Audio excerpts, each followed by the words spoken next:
Hello guys, hello. This is Practical. Today I'm going to show you the best peanut brittle. I usually do not like peanut brittle because it's sticking to your teeth and so dense, so sweet. I do not like it. But when I found out this recipe called Dalgona, which is the Korean traditional candy, I'm surprised. This is the peanut brittle that I like, that I usually get at Costco, very expensive. And they're actually using the basic Dalgona or Korean traditional candy as their basic caramel. It's very airy, very spongy. So let's watch the video on how to make the Dalgona and then enjoy it. Thank you guys. Dalgona, or it's the Korean traditional spongy candy. It does look like our caramel candy, but caramel candy is not spongy, it's not airy, that like this Korean traditional candy Dalgona. And it's this one is last night I tried them, I could not stop eating them, guys. It's so airy, spongy, and it's not sticking to your teeth at all. It's almost like flaky buttery to me, although it doesn't contain any butter at all. So I will show you today how to make it. Okay, it's actually a very good base for our peanut brittles. Here in the US, it's famous snack called peanut brittle. And today I'm going to make my dalgona with almond to replace peanut instead of just plain caramel candy. I feel more guilty eating them, so I think I will add almond to it. But it's so good, guys. It doesn't stick to your teeth, and it's amazing. Very spongy. So in Korea, usually they use a metal ladle straight on top of the burner, and they place the sugar in there and mix them with the chopstick like this. But I don't have metal ladle, I don't have a burner, so I'm going to use Teflon pan. I'll show you in a minute.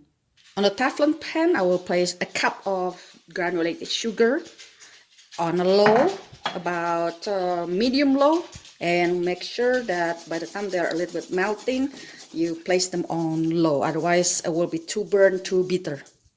Stir them once in a while. I just use silicone whisk like this. Yes, last night I used spatula, it doesn't matter. Once they start showing a little melting process, put them on low. Be patient, because otherwise you will have a too bitter caramel. In 15 minutes, they're showing a sign of dissolving like this. Wait until they're totally, completely dissolved. Alright, now that they're completely dissolved, sprinkle some baking soda, okay? You don't have to put it in the place like this to sprinkle. But as you can see, it will bubble up. Okay, so you need a bigger container, guys. And this is very dangerous. Sugar is very hot, so you need supervision. Okay, and keep on doing this while the fire is low. This is what makes them different from our ordinary caramel candy that is sticky to your mouth. Okay, this is very spongy, very airy, very light. It's not so sweet like our caramel candy. And that's what makes Dalgona is very special. And if you use them as a peanut brittle base, that will be very good. Okay, and maybe because the Teflon pan that I used was making Dalgona last night, that's why it's very brown. Usually Dalgona is less brown than this, but I like burnt candy anyway. I like the taste of bitter caramel anyway, so I don't mind.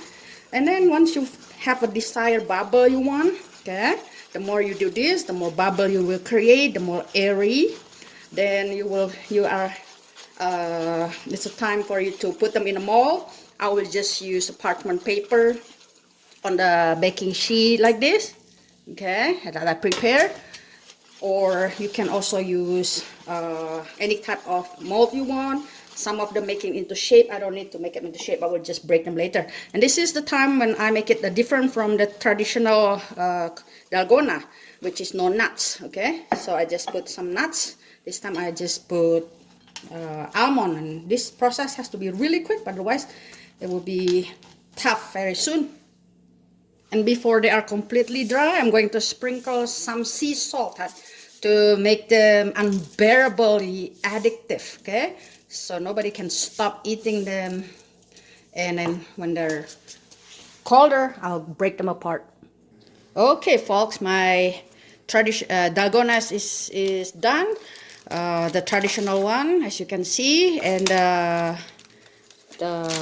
modified one, I use almonds, so you can call them peanut brittle, or this time almond brittle. Let me try it. It's so spongy. It's different from the peanut brittle I usually eat. It's not sticking to your teeth. It's so good.